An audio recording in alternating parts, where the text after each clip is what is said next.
ఇక పాలిటెక్నిక్ కళాశాలలో ప్రవేశం కోసం ఇప్పుడు నిర్వహించే పాలిసెట్కు అన్ని ఏర్పాట్లు పూర్తి చేసినట్లు సంజయ్ గాంధీ పాలిటెక్నిక్ కళాశాల ప్రిన్సిపాల్ భరద్వాజ్ తెలిపారు.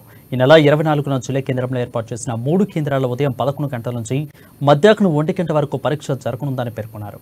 ఆదిలాబాద్లోని ప్రభుత్వ ఆర్ట్స్ అండ్ కామర్స్ డిగ్రీ కళాశాల, విద్యార్థి డిగ్రీ కళాశాల, మావోలలో నలంద డిగ్రీ కళాశాలలో ఈ కేంద్రాలను ఏర్పాటు చేసినట్లు తెలిపారు. పరీక్షకు మొత్తం 1059 మంది హాజరు కానున్నట్లు పేర్కొన్నారు.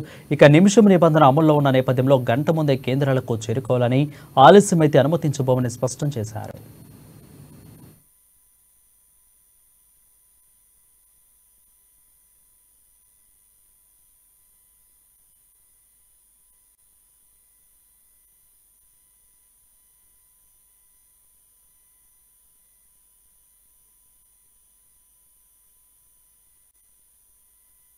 గంట ముందే సెంటర్లకు చేరుకుంటే విద్యార్థులను లోపలికి అనుమతిస్తారని తెలిపారు. 1 నిమిషం ఆలస్యమైనా లోపలికి అనుమతించబోమని తెలిపారు.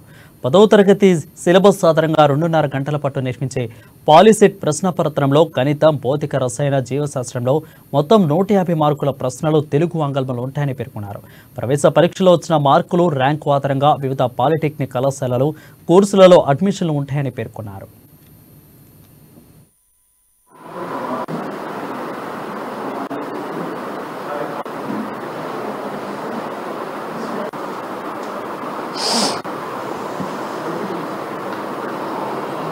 సాంకేతిక విద్యాశాఖ మరియు state board of technical education training వారి ఆధ్వర్యంలో రేపు జరగబోయే పాలిసెట్ 2024 సంవత్సరానికి కానీ అన్ని ఏర్పాట్లు చేయడం జరిగింది.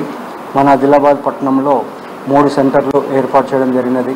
3 సెంటర్లకు 3 అబ్జర్వర్లను కూడా అరేంజ్ చేయడం జరిగింది. ఆదిలాబాద్ పట్టణంలో మొత్తం 1059 మంది విద్యార్థులు రేపు హాజరవుతున్నారు. విద్యార్థులు 10 గంటలకు పరీక్షా సెంటర్కు రావాలి. 11 గంటల వరకు పిల్లల్ని అలౌ చేస్తారు. 11 తర్వాత విద్యార్థుల లోపలికి అనుమతించడం జరగదు.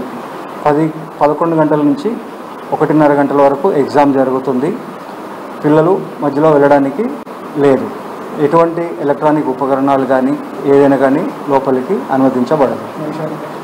1 నిమిషం ఆలస్యమైనా కూడా విద్యార్థుల లోపలికి అనుమతించే ఛాన్స్ లేదు. అధిక ఉష్ణోగ్రతల కారణాల వలన ప్రతి సెంటర్లో ORS ప్యాకెట్లు ప్రొవైడ్ చేయడం జరిగింది. అదేవిధంగా DMHO గారిని రిక్వెస్ట్ చేస్తూ ప్రతి సెంటర్కు ఒక ANMను ప్రొవైడ్ చేయమని రిక్వెస్ట్ చేయడం